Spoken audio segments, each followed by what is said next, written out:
Siapakah Khadijah? Beliau adalah Ummul Mukminin, ibu orang-orang beriman, sekaligus pemimpin para wanita di masanya. Namanya, Ummumu Qasim Khadijah, binti Khuwailid, bin Asad, bin Abdul Yusa, bin Qusay, bin Kilab, Al-Qurasiyah al-Asadiyah. Dialah ibu dari anak-anak Nabi Muhammad SAW, dan orang pertama yang beriman kepada beliau, bahkan sebelum siapapun. Khadijah memiliki banyak keutamaan. Ia adalah wanita yang cerdas, mulia, berakhlak luhur, teguh dalam agama, penuh kewaspadaan, dan termasuk salah satu penghuni surga. Nabi SAW begitu memuliakannya. Bahkan di antara seluruh istri beliau, Khadijahlah yang paling istimewa.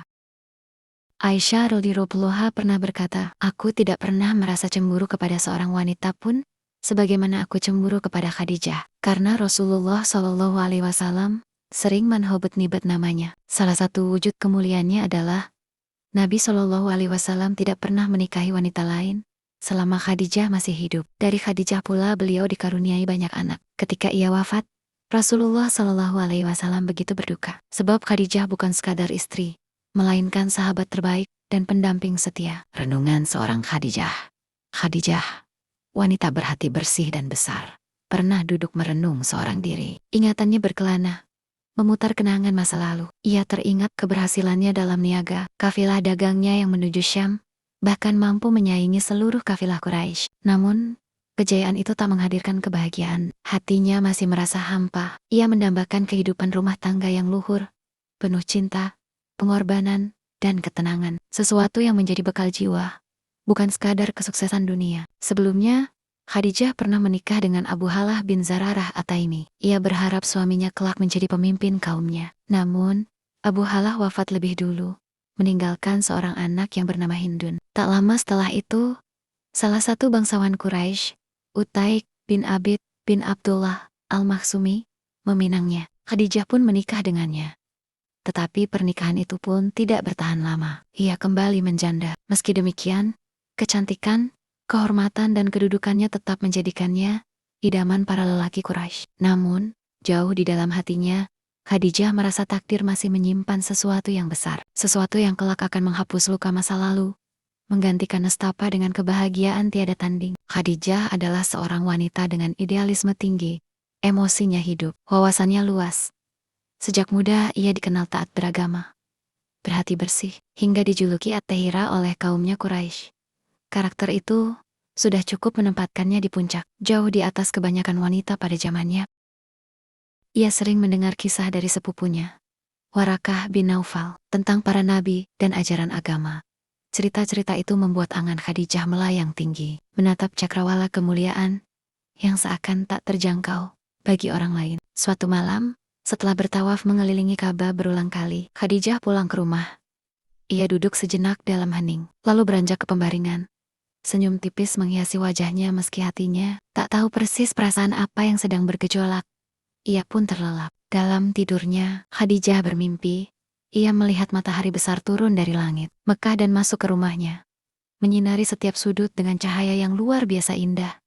Sinar, itu bukan hanya terang bagi mata, tapi juga menggetarkan jiwa. Khadijah terbangun.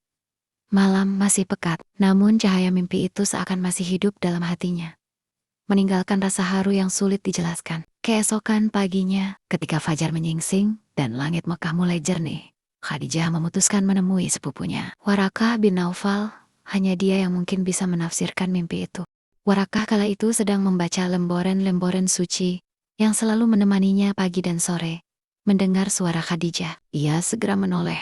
"Khadijah, astahirah," ucapnya heran. "Benar aku," jawab Khadijah lembut. "Apa yang membawamu pagi-pagi sekali?" Khadijah pun duduk, lalu menceritakan mimpinya detail demi detail. Warakah mendengarkan dengan penuh perhatian, hingga lupa pada lembaran di tangannya. Raut wajahnya perlahan berubah, matanya berbinar, senyum tipis mengembang. "Bergembiralah, sepupuku," ucapnya tenang.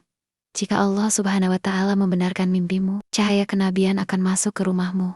Dari sanalah cahaya penutup para nabi akan bersinar." Allahu Akbar. Kata-kata itu membuat Khadijah terdiam. Tubuhnya bergetar.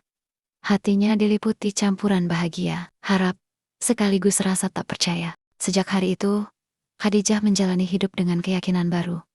Mimpi itu menjadi penguat langkahnya, mengisi hatinya dengan ketenangan dan harapan. Ia yakin ada takdir besar yang menantinya. Setiap kali para bangsawan Quraisy datang meminang, Khadijah menimbang mereka dalam bayangan mimpinya. Namun, tak seorang pun menunjukkan tanda-tanda yang serupa dengan penafsiran Warakah. Ia menolak dengan halus, berkata belum ingin menikah. Dalam hatinya, ia yakin Allah Subhanahu wa Ta'ala sedang menyiapkan sesuatu yang jauh lebih indah.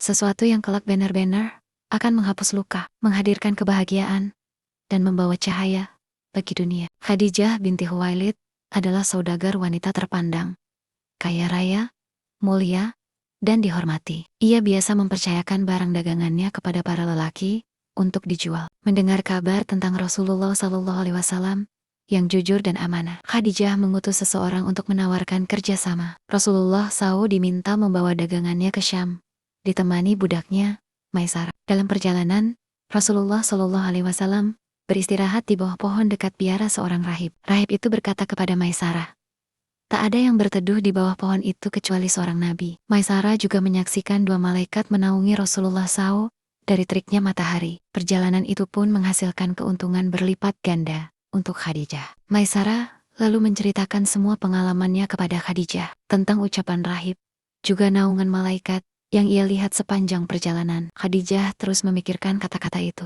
Ia teringat ucapan sepupunya, Warakah bin Naufal, yang menyinggung nubuah akan hadir di keluarganya. Hatinya gelisah. Semua tanda membuat Khadijah semakin yakin Rasulullah SAW bukan lelaki biasa. Ia ingin menikahinya, namun ia ragu bagaimana cara memulai. Khadijah berbeda dari kebanyakan wanita Quraisy, kaya raya, berakal, dan disegani. Banyak lelaki terpandang meminangnya, namun ia tahu sebagian besar hanya mengincar hartanya. Saat mengenal Rasulullah SAW, Khadijah melihat sosok yang lain. Ia bukan lelaki yang mengejar harta atau kedudukan, melainkan yang hidup dengan kemuliaan. Di tengah kegelisahannya, sahabatnya, Nafisah binti Munabih, datang. Nafisah berhasil menangkap perasaan Khadijah dan menenangkannya. Nafisah pun menjadi perantara. Ia menemui Rasulullah SAW dan bertanya, "Mengapa kau tak menikah?" Rasulullah SAW menjawab, "Aku tak punya apa-apa." Nafisah berkata, "Bagaimana jika ada wanita berharta, cantik, dan mulia ingin menikah denganmu?" Rasulullah SAW bertanya, "Siapa dia?" Nafisah menjawab, "Khadijah." Rasulullah SAW tersenyum, "Kalau dia mau, aku pun mau." Nafisah segera kembali membawa kabar gembira itu kepada Khadijah. Keluarga Rasulullah SAW lalu mendatangi paman Khadijah, Amr bin Asad, membawa mahar. Abu Thalib menyampaikan pinangan dengan khotbah penuh pujian atas akhlak Rasulullah SAW. Mereka menikah, hewan kurban disembelih, walimah digelar di rumah Khadijah. Rasulullah SAW berusia 25 tahun, Khadijah 40 tahun. Pernikahan ini penuh berkah. Khadijah menjadi istri setia, ibu penyayang, dan sahabat terdekat Nabi SAW. Kebijaksanaan Khadijah terlihat jelas. Ia memilih Rasulullah SAW bukan karena harta, melainkan akhlak mulia, jiwa satria, dan keluhuran budi. Ia tahu kekayaan sejati bukan pada harta, tapi pada jiwa dan ketulusan. Semua itu ia temukan pada Rasulullah SAW. Dalam rumah tangga, Khadijah selalu menjadi sandaran Rasulullah SAW, mendukung penuh setiap langkah beliau, termasuk saat menerima wahyu. Ketika Rasulullah SAW diajarkan sholat oleh Jibril, beliau pun mengajarkannya kepada Khadijah. Dengan wudhu dan salat bersama, Khadijah berkata, "Aku bersaksi, engkau adalah utusan Allah Subhanahu wa Ta'ala." Khadijah tahu betul siapa Rasulullah SAW. Ia sering mendengar cerita tentang akhlaknya yang mulia, tutur katanya yang jujur, dan keamanahannya yang tak diragukan. Hatinya selalu dipenuhi rasa tenang setiap kali mendengar nama beliau disebut. Bukan hanya Khadijah, seluruh Quraisy pun menghormatinya. Mereka menjuluki Rasulullah SAW Asyadikal Amin, si jujur dan terpercaya. Setiap kali ada persoalan sulit, merekalah yang datang meminta keputusan Rasulullah SAW. Salah satu kisah paling terkenal adalah saat Quraisy merenovasi Ka'bah, di saat bangunan suci itu hampir runtuh. Ada yang bilang karena terbakar, ada pula yang bilang karena banjir. Saat itu, semua kabilah ikut menyumbang, tetapi mereka sepakat, dana haram tidak boleh dipakai, baik dari hasil riba, pelacuran, atau kezaliman. Renovasi berjalan lancar, sampai tiba waktunya meletakkan Hajar Aswad, Disinilah masalah muncul. Masing-masing kabilah berebut kehormatan untuk mengangkatnya. Perselisihan pun memanas. Bahkan, mereka sempat bersumpah darah untuk siap berperang.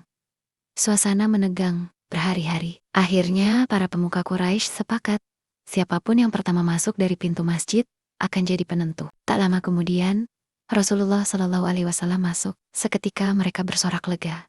Itu dia alamin. Kami rela dengan putusannya. Dengan tenang, Rasulullah Shallallahu Alaihi Wasallam meminta sehelai kain. Beliau meletakkan Hajar Aswad di tengahnya, lalu meminta setiap kabilah memegang satu ujung kain dan mengangkat bersama-sama, sehingga semua kabilah ikut serta dalam peletakan Hajar Aswad. Setelah sampai di posisinya, Rasulullah Shallallahu Alaihi Wasallam sendiri yang menempatkan batu itu pada tempatnya. Perselisihan pun selesai. Semua kabilah puas dengan keputusan alamin. Kebahagiaan di rumah Khadijah. Sejak menikah, kebahagiaan bersemi di rumah Khadijah. Ia mendapatkan suami terbaik, Rasulullah Shallallahu Alaihi Wasallam, lelaki penuh kelembutan, kasih sayang, dan kemuliaan. Kesabaran Rasulullah Shallallahu Alaihi Wasallam seimbang dengan keberaniannya. Keberaniannya setara dengan kehormatannya. Kehormatannya sejalan dengan kesantunannya. Kesantunan itu menyatu dengan kasih sayangnya. Semua sifat mulia itu berpadu dalam dirinya. Beliau juga tidak pernah melupakan jasa para wanita yang pernah merawatnya. Seperti Ummu Aman yang beliau hormati layaknya ibu sendiri. Di Rama, Rasulullah Shallallahu Alaihi Wasallam begitu memuliakan Khadijah.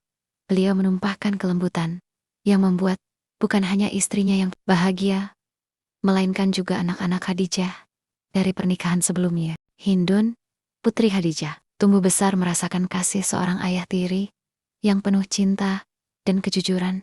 Cinta Rasulullah Shallallahu Alaihi Wasallam juga tercurah pada Zaid bin Haritsah. Zaid awalnya adalah budak yang dihadiahkan Khadijah kepada Rasulullah. Orang-orang mengenalnya sebagai Zaid bin Muhammad. Hubungan keduanya begitu erat, layaknya ayah dan anak kandung. Khadijah sendiri semakin tenggelam dalam cintanya pada Rasulullah Shallallahu. Bagi Khadijah, Rasulullah Shallallahu Alaihi Wasallam bukan sekadar suami, tapi juga anugerah terbesar. Semakin lama ia hidup bersamanya, semakin yakin bahwa Rasulullah Shallallahu Alaihi Wasallam adalah manusia paling layak membawa risalah dari Allah Subhanahu Wa Taala. Khadijah selalu berusaha memberi kenyamanan bagi suaminya. Apapun yang Rasulullah Shallallahu Alaihi Wasallam butuhkan, ia penuhi dengan senang hati, penuh cinta, dan tanpa perhitungan. Di Rama, Rasulullah Shallallahu Alaihi Wasallam begitu memuliakan Khadijah. Beliau menumpahkan kelembutan yang membuat bukan hanya istrinya bahagia, tapi juga anak-anak Khadijah dari pernikahan sebelumnya. Khadijah mencurahkan hartanya, waktunya, perasaannya dan semuanya untuk mendukung Rasulullah Shallallahu Alaihi Wasallam. Bahkan, ia ikut mencintai orang-orang yang dicintai suaminya, memuliakan mereka dengan sepenuh hati. Di rumah itulah cinta dan keyakinan tumbuh. Khadijah tidak sekadar mencintai seorang lelaki, tetapi mencintai sosok yang kelak akan menjadi cahaya bagi seluruh umat manusia. Terima kasih telah berkunjung dan menyimak cerita kami. Jangan lupa like, subscribe channel ini, dan share. Semoga jadi ladang amal kebaikan buat kita, amin.